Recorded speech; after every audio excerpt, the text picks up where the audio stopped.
ఔషధ సుగంధ ద్రవ్య పంటగా అల్లం ప్రాధాన్యత నానాటికి పెరుగుతోంది. దీంతో తెలుగు రాష్ట్రాల్లో ఈ ఏడాది సాగు విస్తీర్ణం గణనీయంగా పెరిగింది. అల్లం సాగుకు అన్ని ప్రాంతాలు అనుకూలం కాదు. దీనివల్ల కొన్ని ప్రాంతాలకే పరిమితమైన ఈ పంట సాగులో గత 3 సంవత్సరాలుగా రైతులు ఆశించిన ఫలితాలు పొందలేకపోతున్నారు. అయితే ఆయా ప్రాంతాలకు అనువైన రకాల ఎంపికతో పాటు మేలైన యాజమాన్యం చేపడితే మంచి దిగుబడులు పొందవచ్చని తెలియజేస్తున్నారు విశాఖ జిల్లా కొండెంపూడి కృషి విజ్ఞాన కేంద్రం శాస్త్రవేత్త డాక్టర్ సతీబాబు.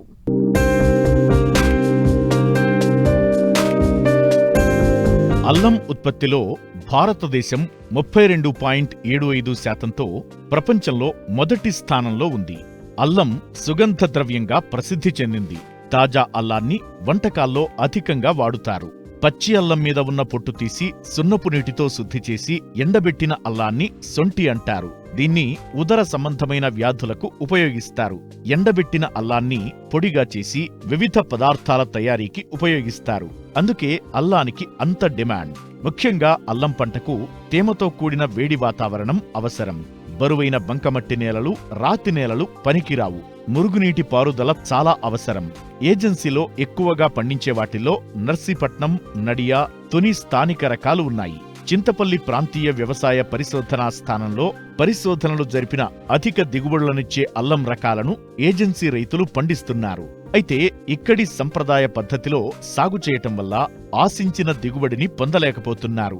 అధిక దిగుబడిని సాధించాలంటే రకాల ఎంపికతో పాటు ప్రోట్రే విధానంలో పెంచిన నారును నాటుకుని మేలైన యాజమాన్య పద్ధతులు పాటించినట్లయితే అధిక దిగుబడిని పొందవచ్చని తెలియజేస్తున్నారు విశాఖ జిల్లా కొండెంపూడి కృషి విజ్ఞాన కేంద్రం శాస్త్రవేత్త డాక్టర్ సతీబాబు.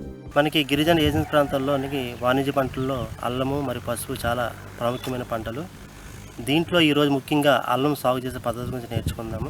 మన గిరిజన రైతులు ముఖ్యంగా ఎదుర్కొన్న సమస్యలు ఏమిటంటే అధిక విత్తనం వాడడం, అలాగే దుంపకులు తెగులు ఎక్కువ సమస్య రావడం, అలా ఎక్కువ నష్టం కలుగుతుంది. కాబట్టి మేము కృషి విజ్ఞాన కేంద్రం కొండెపూడి తరపున మన గిరిజన ఏజెన్సీ ప్రాంతాలు పండించే అల్లం పంటలో ముఖ్యమైన సాగులు మనం వివరిస్తున్నాను.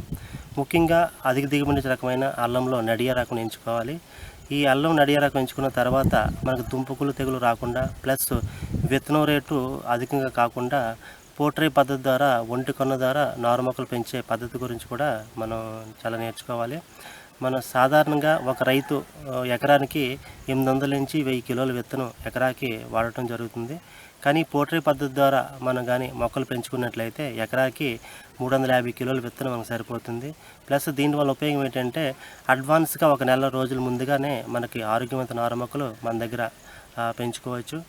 అలాగే ముఖ్యంగా ఇంకొకటి ఏంటంటే దుంపకులు తెగులు రాకుండా కూడా మనం కాపాడుకోవచ్చు. మన ప్రధాన క్షేత్రాలు నాటుకునే ముందుగా భూమిని 3 నుంచి 4 సార్లు బాగా దున్నుకోవాలి. తర్వాత ఆఖరి దుక్కులోని మనకి ఇంచుమించుగా 10 నుంచి 12 టన్నుల పసులేరు వేసుకోవాలి. అలాగే ఈ పసులేరు వేసుకునే ముందు రైతు సోదరులు ఈ దుంపకులు తెగులు గట్ట ఎక్కువ రాకుండా ముందుగానే మన పసులేరులోని 2 కిలోల ట్రైకోడర్మా విరిడి, అలాగే 2 కిలోల సూడోమోనాస్ ఫ్లోరోసెన్స్ మనకు 200 కిలోల పసులేరులో బాగా కలుపుకోవాలి. ఇలా కలిపిన మిశ్రమాన్ని 5 నుంచి 6 రోజుల వరకు కూడా నీడలో ఉంచుకొని ఆ శిలీంధ్రాన్ని దానిలో డెవలప్ చేసుకోవాలి. ఇలాగా డెవలప్ చేసిన దానిని ఆఖరి దుక్కులో మనం చల్లుకున్నట్లయితే మనకు దుంపకులు తెగులు రాకుండా కూడా కాపాడుకోవచ్చు. అలాగే గిరిజన రైతులు సమతలమైన మడుల్లో వేసుకోవడం వల్ల గిరిజన ప్రాంతాలు ఎక్కువ వర్షాలు పడతాయి. కాబట్టి ఈ దుంపకులు తెగులకి ఎక్కువగా వచ్చి నష్టపోవడం జరుగుతుంది.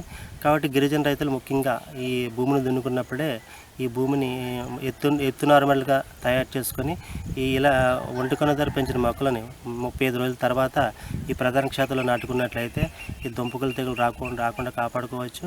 ఎక్కువ విత్తనాన్ని వేసి తర్వాత తీసుకునే కన్నా పోట్రీలో నారు పెంచుకొని ఆరోగ్యవంత మొక్కలు నాటుకొని 350 కిలోల విత్తనం కూడా మనకు సరిపోతుంది. కాబట్టి ఆ విధంగా పద్ధతి పాటిస్తే మన గిరిజన రైతులు ఇంచుమించుగా ఎకరాకి మనకి 3 నుంచి 4 టన్నుల వరకు కూడా మనకి ఎకరాకి లబ్ధి పొంది గిరిజన రైతులు మంచిగా లాభం పొందుతారని మా కృషి విజ్ఞాన కేంద్రం కొండపూడి తరపు నుంచి మేము ఆశిస్తున్నాం.